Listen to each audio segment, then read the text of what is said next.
और यसु मसीह का फजल, खुदा बाप की मोहब्बत, पाक रूह की रफ़ाकत हम सबों के साथ हमेशा तक होती रहे। कल मैंने शरीयत के बारे में कुछ बातें सीखी। इस वक्त मैं सबसे पहले ये बताऊंगा कि खुदा की शरीयत का आसान तरीन खुलासा क्या है, और फिर मैं शरीयत की ताबेदारी पर कुछ बात करूंगा।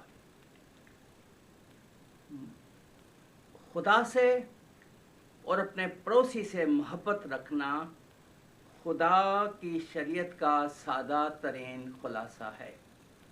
आपको याद होगा कि मैंने शरीयत और 10 अहकाम की बातें करते वक्त इस बात पर जोर दिया था कि खुदा यह चाहता है कि हम खुदा के साथ मोहब्बत का इजहार इस बात से करें कि हमारा अपने साथियों और अपने पड़ोसियों के साथ हमारा कैसा सलूक है।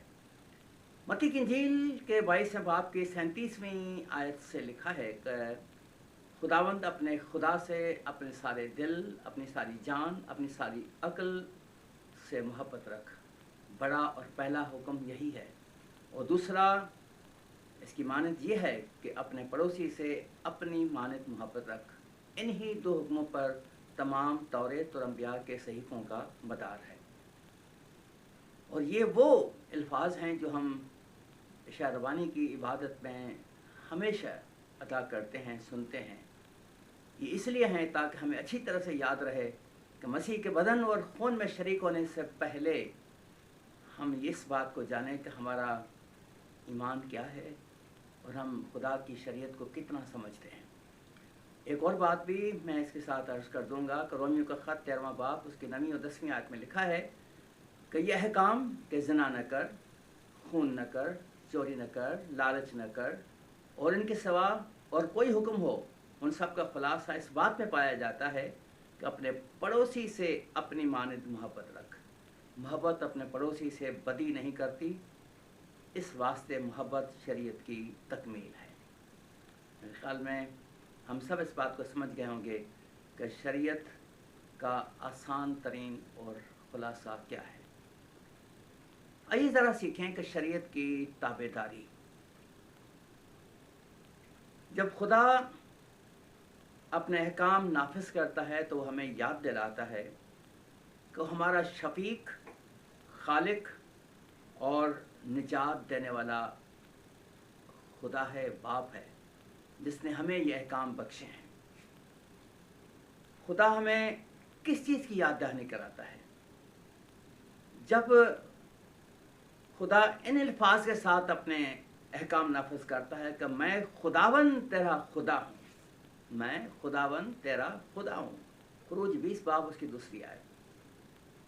ज़बूर 95 के अंदर पढ़ते हैं कि आओ हम झुकें और सिजदा करें और अपने खालिक खुदावंद के हुजूर घुटने टेकें, क्योंकि वो हमारा खुदा है और हम उसकी चरागाह के लोग, उसके हाथ की बेरे हैं।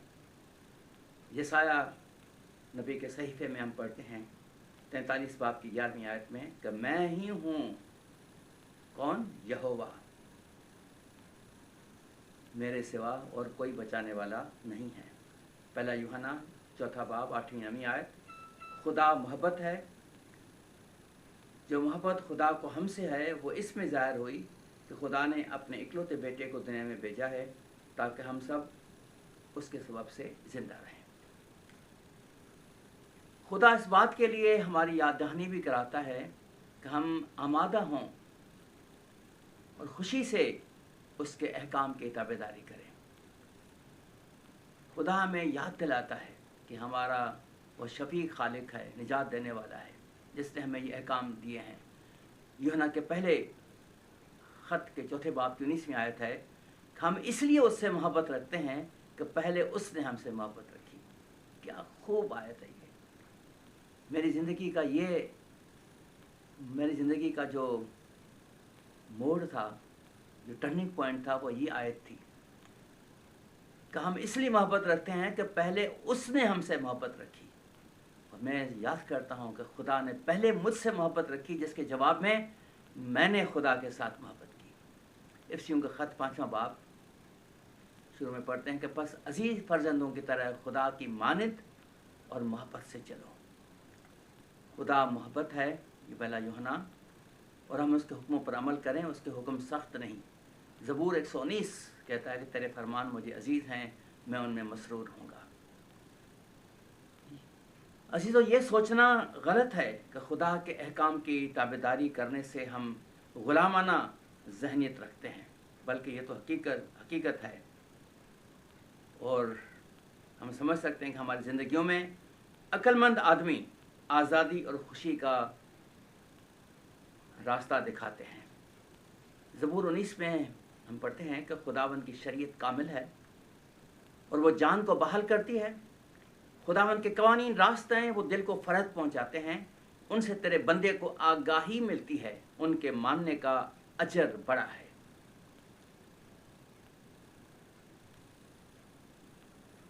پیدائش کی کتاب کے 3 باب میں ہم پڑھتے ہیں کہ شیطان نے حوا کو یہ سوچنے سے دھوکہ دیا کہ خدا کے حکم کی تابعداری نہ کرنے سے انہیں خوشی ملے گی، جبکہ صورتحال یہ ہے کہ یوحنا 8 باب 34 آیت، یسوع نے جواب دیا، میں تم سے سچ کہتا ہوں کہ جو کوئی گناہ کرتا ہے گناہ کا غلام ہے.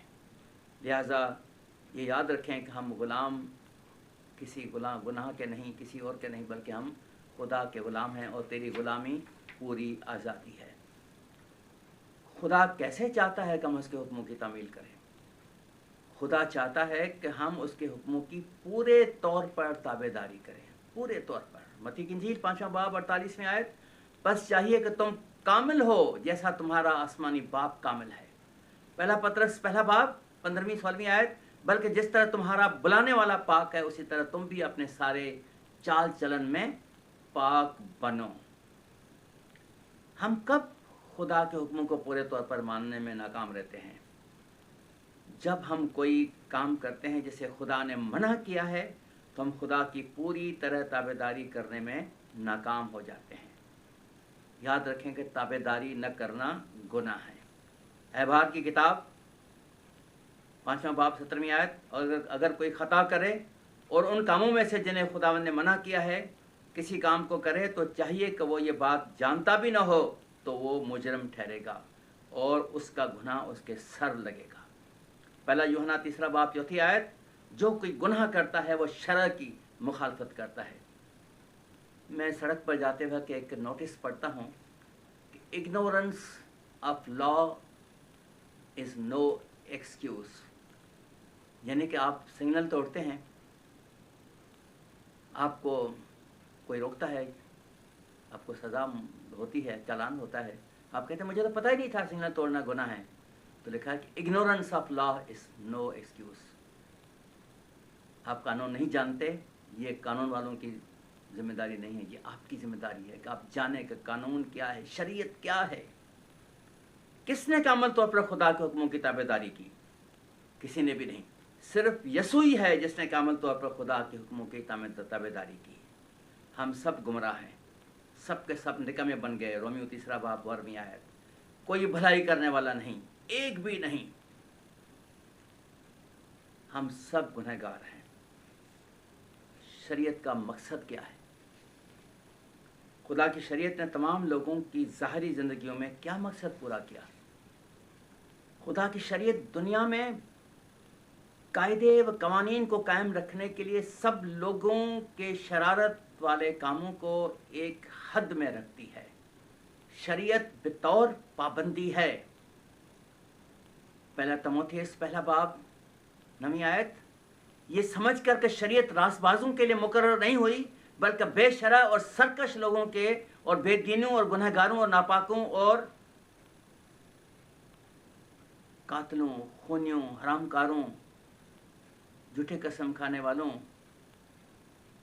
ان کے سوا صحیح تعلیم کے برخلاف کام کرنے والوں کے واسطے ہے. تو نہیں بھائی، اس لیے کہ جب وہ قومیں جو شریعت نہیں رکھتی، رومیو 2 باب 14 آیت، اپنی طبیعت سے شریعت کا کام کرتی ہیں تو باوجود شریعت نہ رکھنے کے وہ اپنے لیے خود ایک شریعت ہے. زبور 119 120 آیت، میرا جسم تیرے خوف سے کانپتا ہے اور میں تیرے حکم سے ڈرتا ہوں. استثناء 4 باب 24 آیت، کیونکہ خداوند تیرا خدا بسم کرنے والی آگ ہے. खुदा की शरीयत तमाम लोगों के दिलों में क्या मकसद अंजाम देती है। खुदा की शरीयत सब लोगों के गुनाह, उनके निजात दहंदे के ज़रूरत को ज़ाहिर करती है। शरीयत आईने के तौर पर है।